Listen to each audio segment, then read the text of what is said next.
Welcome to another episode of Get Simplified channel.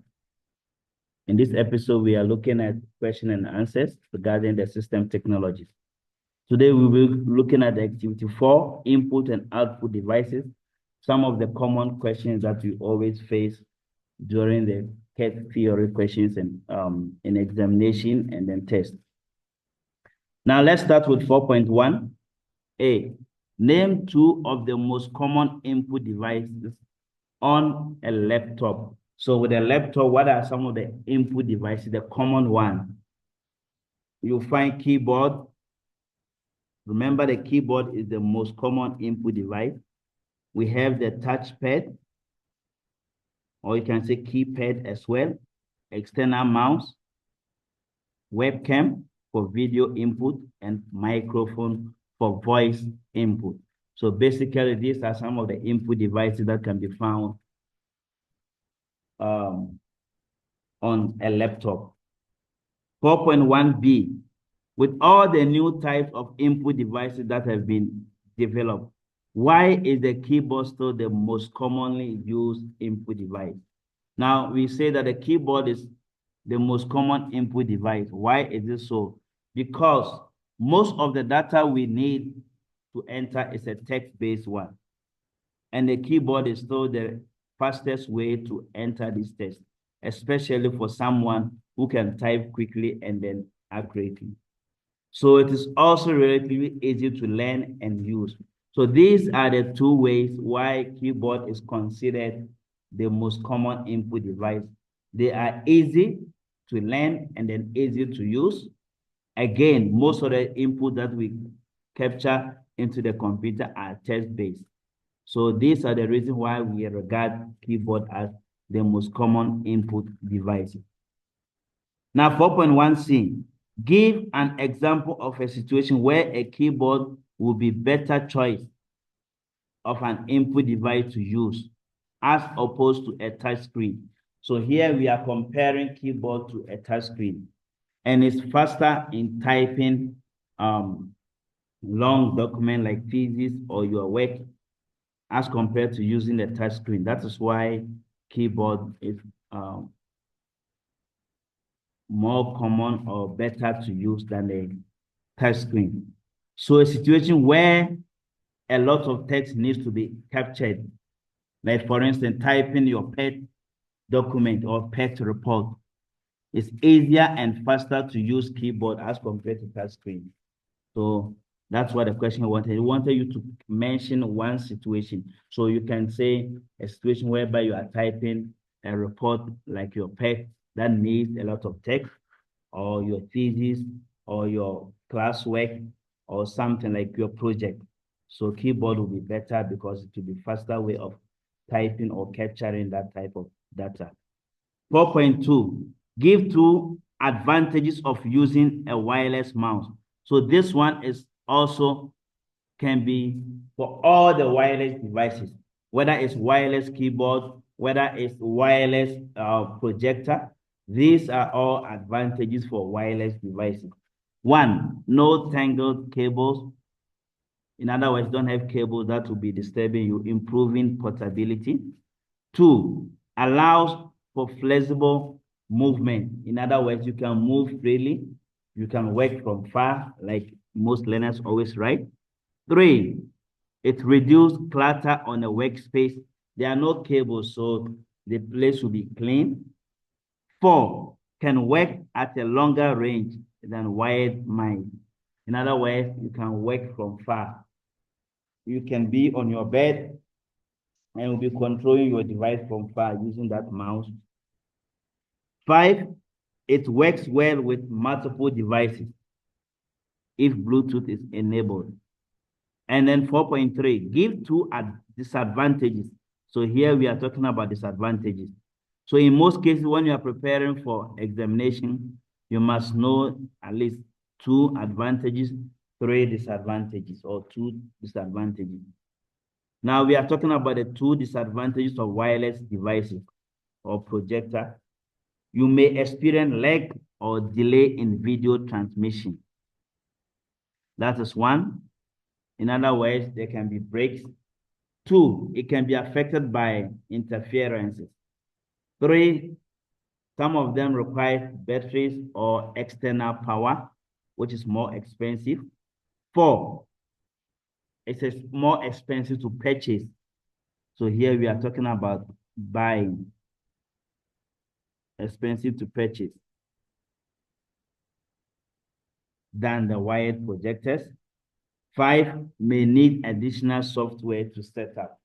So these and many more are the disadvantages of wireless projectors. 4.3b, give the main advantage and the main disadvantage of using a wireless keyboard or mouse as opposed to wired one. So it's similar to the first one. The advantages are that less clutter and the rest. And then the disadvantages are that they need batteries and can easily be stolen also. So these are disadvantages. So the disadvantages are that they can easily be stolen.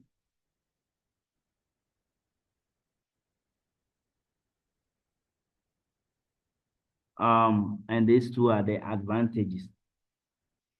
Right.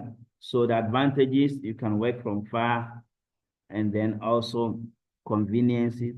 But then the disadvantage is that expensive to purchase, or the batteries need batteries, and then also stolen as well, or the interferences. 4.4, name 2 input devices needed for video conference. So here we are talking about video conferences. What are the input devices? You need a webcam, you need a microphone, you need a keyboard, you need external headset with a mic, and you also need a touch screen as well. So these are the input devices, not output. They say input for video conference. What input device is used to capture the natural handwriting, which is the stylus, or we call it pen input or graphic tablet? So any of them is correct. And then 4.6, name 2 input devices for visually impaired users, those who are partially blind users. 1, braille keyboard. 2, microphone. 3, touchscreen. Remember, we are talking about input devices with the reader support. 4, large key keyboard, which is different from the braille keyboard. And then 5, joystick or special adaptive mouse as well. So these are the input devices for visually impaired users. You must know them at least 2. 4.7, output device for visually impaired users. We have the braille display or printers. We also have, so you can say number 5, braille printer. It's an output device. Speakers for audio output. We can also use the headset, which is both input and output as well. High contrast monitors for partially one, not those who are totally blind. And then also refreshable braille device also. So at least you must know the display, speakers, and then also printer as well. These are the output devices. Now 4.8, what is the unit in which a camera resolution is measured, which is megapixels? 4.9, state 2 specifications that influence the quality of a camera. Remember, a camera is also input device. They said beside resolution that influence the quality of the camera, beside resolution. In other words, do not mention resolution.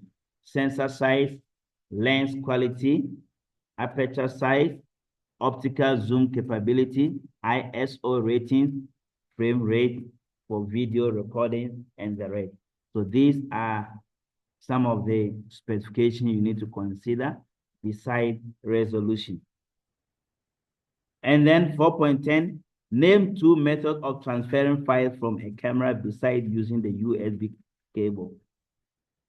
That's wireless means through the Bluetooth transfer, Wi-Fi or Wi-Fi direct or Wi-Fi sharing, memory card reader, cloud storage, or NFC. Now, 4.11, give two reasons why someone would use webcam. In other words, the advantages of webcam. So here we are talking about the advantages of webcam.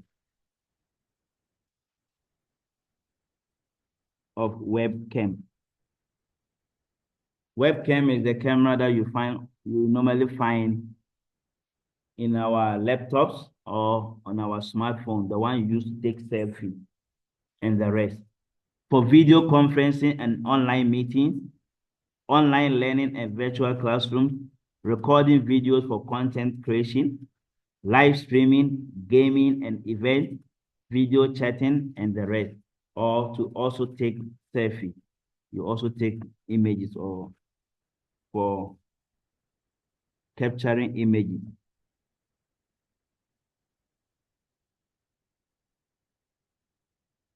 Or which sometimes people use for selfie. Right.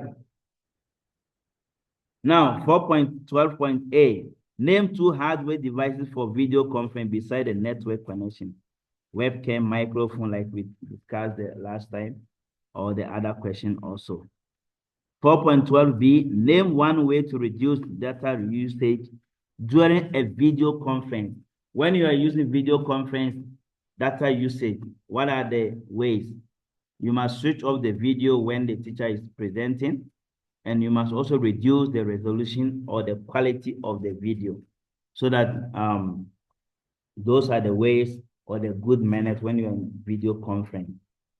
4.13, name the type of user that work with the high-end, here they're talking about high-end software and hardware, and that's the power user.